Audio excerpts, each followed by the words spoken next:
Dito nakatira si Fiona sa ilalim ng mga kakahuyan na ito dahil pinagbabawal na sila na tumira sa kalsada.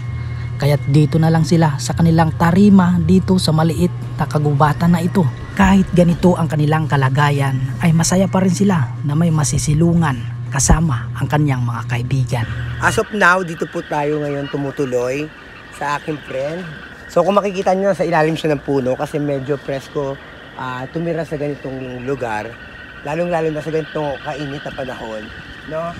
So guys, ito, sa ilalim ng puno, meron kaming, ayan yung pintuan. Kung titignan nyo, maliit lang siya sa labas, pero pag pumasok tayo, malaki yan, no?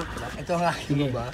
Ayan, medyo malaki-laki rin naman para sa mga katulad namin yung ganitong tarima. Ayan, may kama kami.